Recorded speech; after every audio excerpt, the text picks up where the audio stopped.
ছাত্র জনতার অভ্যুত্থানের অন্যতম সমন্বয়ক এবং বর্তমান অন্তর্বর্তী সরকারের উপদেষ্টা আসিফ মাহমুদ সজীবকে ঘিরে সম্প্রতি বেশ কিছু বিতর্ক তৈরি হয়েছে। তবে তাকে পরিকল্পিতভাবে বিতর্কিত করার চেষ্টা চলছে বলে অভিযোগ উঠেছে। মূলত বিভিন্ন ইস্যুতে বারবার আলোচনা সমালোচনার কেন্দ্রবিন্দুতে পরিণত হয়েছেন তিনি।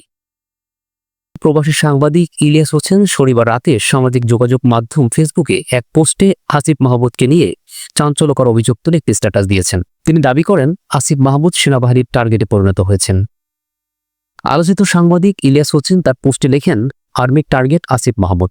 বাংলাদেশে একমাত্র আসিফ মাহমুদ সজীবের মন্ত্রণালয়ে প্রজেক্ট পাস হয়, টেন্ডার হয় এবং দুর্নীতি হয়। বাকি সব মন্ত্রণালয়ে আল্লাহ নিজে প্রজেক্ট বাস্তবায়ন করেন, কোথাও কোনো টেন্ডার হয় না, দুর্নীতিও হয় না।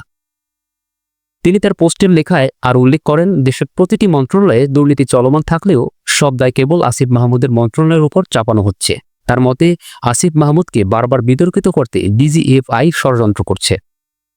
আসিফ মাহমুদ ঘোষণা দেন যে 2026 শিক্ষাবর্ষ থেকে পাঠ্যপুস্তকে শেখ হাসিনাকে গণহত্যাকারী হিসেবে অন্তর্ভুক্ত করা হবে। এই ঘোষণার পরদিন থেকেই তাকে ঘিরে নতুন করে প্রোপাগান্ডা ছড়ানো শুরু হয়েছে বলে অভিযোগ উঠেছে।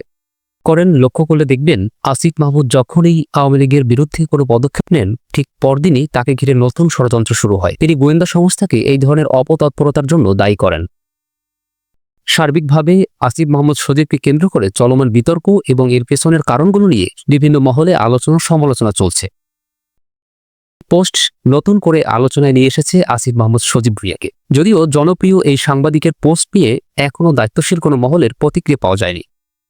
আসিফ মাহমুদ সজীব ভুঁইয়ার বাবাকে নিয়ে নানা ধরনের অভিযোগ উঠে আসে বিভিন্ন মাধ্যমে। সর্বশেষ হাঁসের মাংস এবং ওয়েস্টিন নিয়ে তার মন্তব্য সমাজপাতায় তোলপাড় সৃষ্টি করে।